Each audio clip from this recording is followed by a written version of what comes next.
all, I'm Arshad Mirnas and this is Evening News. Look into the top stories this evening. President Abdul Yamin establishes a board of investments as provisioned by the Special Economic Zones Act.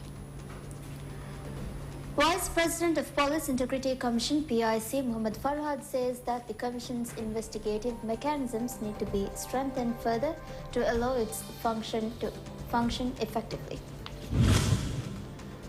Permanent Secretary at the Education Ministry, Dr. Abdul Muhsin Mohammed, says that the ministry is carrying out efforts to bring all services related to the education sector under one roof.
President Abdul Yamin has appointed a board of investments as provisioned by the Special Economic Zones Act.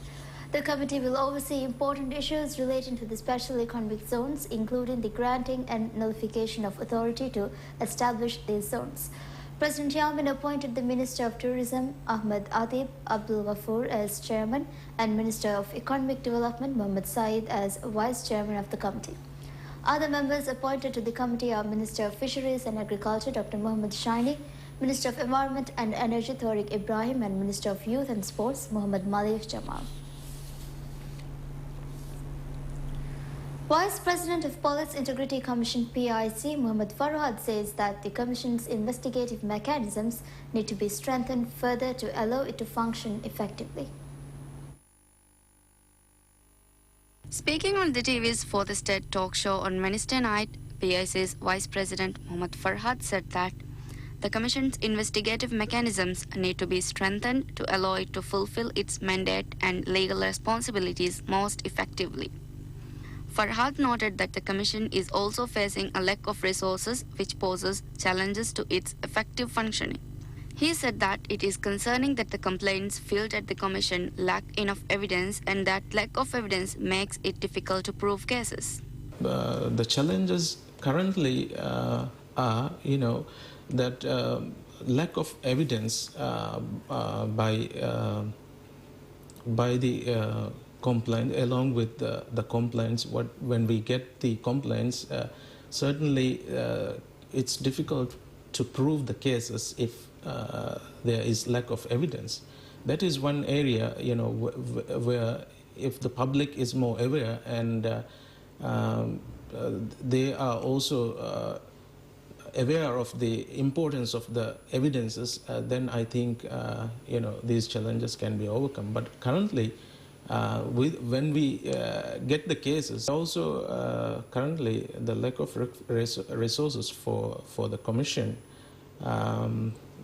We need to strengthen our investigative mechanisms. Currently, it is not as much as we want to see that it is strengthened.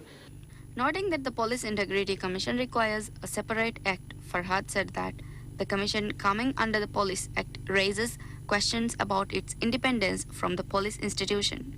He said that a certain section of the society tends to believe that PIC is a department coming under Maldives Police Service, when it is in fact an independent watchdog established to monitor the institution. Farhad expressed hope that the concerned authorities would take these issues into consideration and work to establish a separate act for Police Integrity Commission.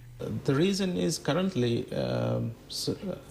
some section of the society sees that it is it comes along with the Police Act.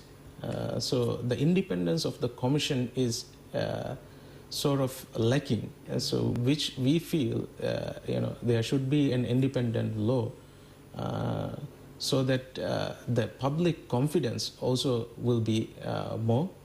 It is very much separate from, very much independent institution from Maldives Police Service. And Farhad expressed his belief that the Maldives Police Service has public confidence and the PIC plays an important role in reinforcing this confidence. Vice President said that the Commission would always work to guarantee legal protection for the country's policemen. Permanent Secretary at the Education Ministry, Dr. Abdul Mohsin Mohammed, says that the ministry is carrying out efforts to bring all services related to the education sector under one roof. Speaking at the ceremony held by Department of Public Examinations DPE at Kulliya on Thursday night to mark 25 years of its service, Chief Guest and Permanent Secretary at Education Ministry, Dr. Abdul Mohsin said that the ministry believes DPE has successfully tackled many challenges over the years, including the shortage of space. He said that as part of the ministry's efforts to resolve space shortages faced by various institutions coming under it, it is considering to bring the National Institute of Education, the Language Academy and DPE under one roof. Commending the efforts of the staff at DPE, Dr. Mohsin said that the institution plays a major role in enforcing the government's all-inclusive educational policy and that examinations will be held under the new curriculum to be enforced starting next year. He said that DPE must make advanced preparations for these changes. Dr. Mohsin noted that DPE's efforts to conduct and coordinate public examinations of all types and standards are recognized and acknowledged by many.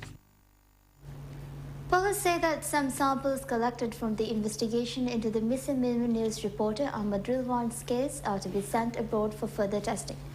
According to police, some samples which have already been tested for investigative purposes are to be sent abroad for further testing. Police said that while 2 cars have been inspected and brought into their custody under a court order, the forensic department is now testing samples taken from the cars. Police said that a total search area of 267,197.5 acres of sea around Hulumale has been inspected to find any evidence related to Rilwan's disappearance. In addition, while police have inspected 18 vessels docked in the Hulumale harbour, 139 locations in the island have been checked, including houses, warehouses and garages. Police have also checked 8 households in Male and 4 households in Vilimale. Police have also checked open spaces, guest houses and residential areas in Hulumale and Vilimale, in addition to Farooq al-Fushi Island near Hulumale. Police are also inspecting footage spanning 719 hours collected from 101 surveillance cameras in 48 locations. In addition, investigators are also analyzing over 638,000 phone numbers in connection with the case. While statements have been taken from 111 individuals, 318 individuals have been questioned regarding the case so far. While it has been almost a month since Rilwan went missing, the reporter was last seen at the Hulumale ferry terminal in Male. President Abdul Yamin has appointed Dr. Muhammad Habib as State Minister at the Ministry of Health. Dr. Habib previously served as the Deputy CEO at Indira Gandhi Memorial Hospital, IGMH. While Dr. Habib has been appointed as the State Minister for Health, Farhad Shahir, who served as the Brigadier General during the Nasheed administration, has been appointed as the CEO at IGMH. President Yamin has also established a governing board for the hospital. It's noteworthy that the Health Ministry already has 3 state ministers and 3 deputy ministers. Maldives Inland Revenue Authority, MIRA, has published the names of taxpayers who have not filed their GST returns, not paid their GST as of the first quarter of 2014. The list published on MIRA's website includes the names of taxpayers in Malay area and tourism sector who have not filed their returns nor paid their GST for the January to March period. Before publishing the names, the taxpayers had been contacted several times and informed of the penalties they might face if they did not file their returns as and pay their GST. Mira had also sent SMS to these taxpayers and visited the premises of those they were unable to contact via phone. Names of 35 taxpayers from the tourism sector and 120 taxpayers from the general sector had not filed their returns nor made their GST payments. If any of these taxpayers submit their returns or pay GST, their name would be removed from the list.